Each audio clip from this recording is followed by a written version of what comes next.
In today's video, you'll be able to make sure that a rental property is worth your money in less than 5 minutes. Now, before I get into anything, I want to make sure that I make this clear. This is no paid promotion whatsoever. This is just, I really like this tool, and I really hope that other people will be able to utilize it as well.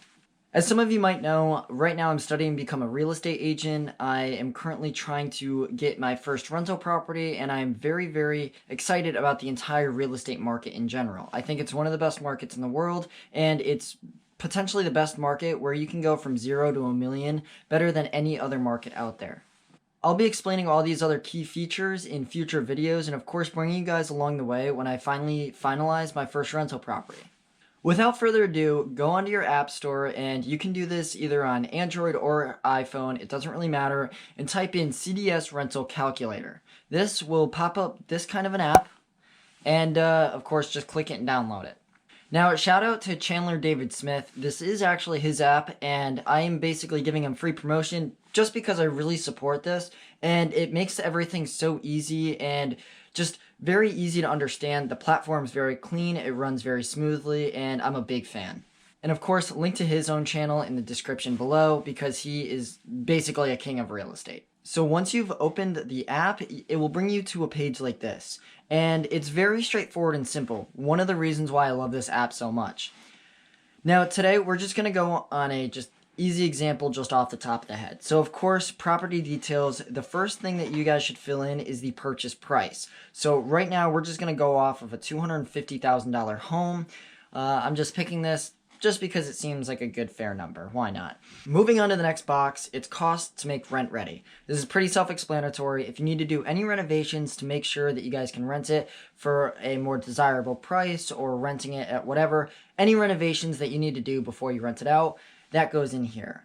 We're going to go just off of a number off the top of the head, and of course this will range depending upon your property.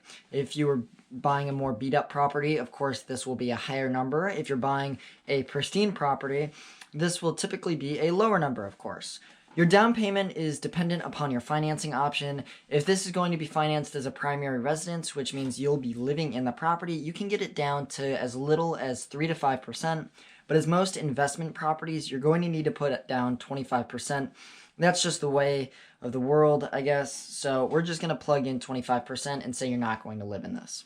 In closing costs, this is really dependent upon your agent and the seller's agent, but this is negotiable. But today we're going to put 3%. And as Chandler really supports, you can negotiate this down to as little as possible. So we're going to go with a 30-year fixed rate mortgage, and of course the interest rate is dependent upon what your lender will give you.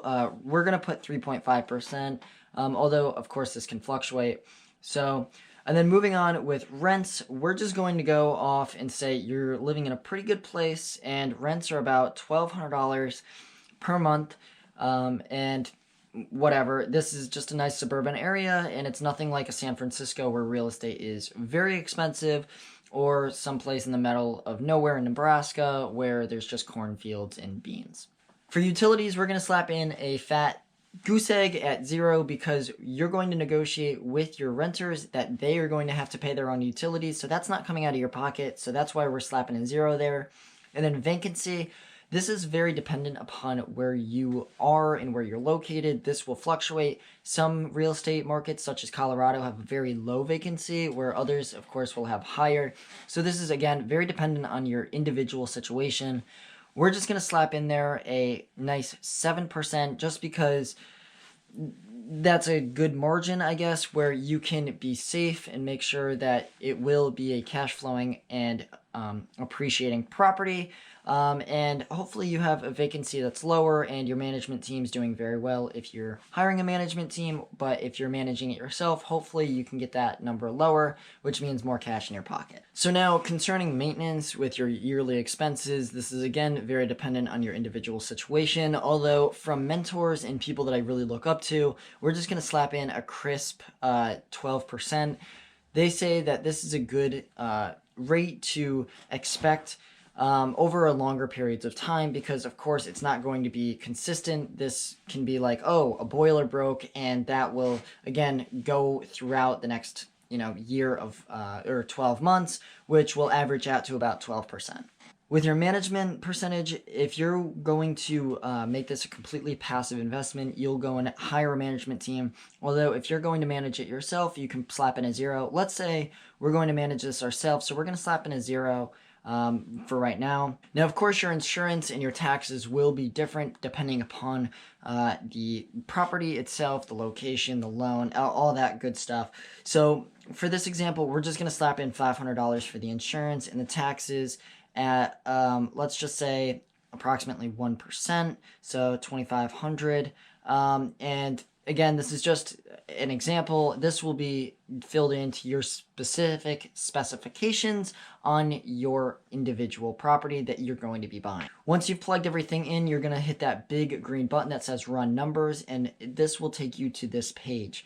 And it says return analysis, and I really like this. It's just very simple, very clean, and gives you all the important information that you need to know. Okay, so we have purchase price that we said $250,000, the total capital required, which is of course the down payment and the money that you will need for renovations to get it ready to rent.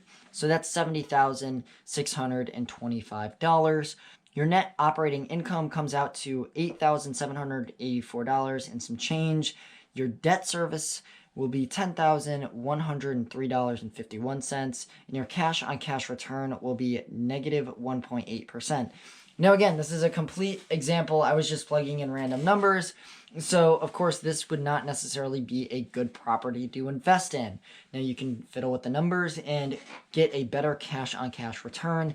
Now, it will be dependent upon your individual situation and, of course, what you are looking to get. On this specific individual property, you probably would not want to buy this because it's a negative cash-on-cash return, where that is not a good investment for you.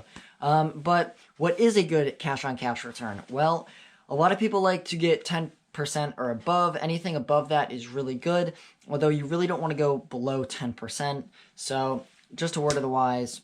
So as we go down, you'll see the cash flow box where, again, this example is a really example because this example gives you a negative $1,300 of cash flow, meaning that you'll be having to spend $1,300 out of pocket every single year to just maintain and upkeep this property. Again, this is not a positive cash flowing example of a rental property.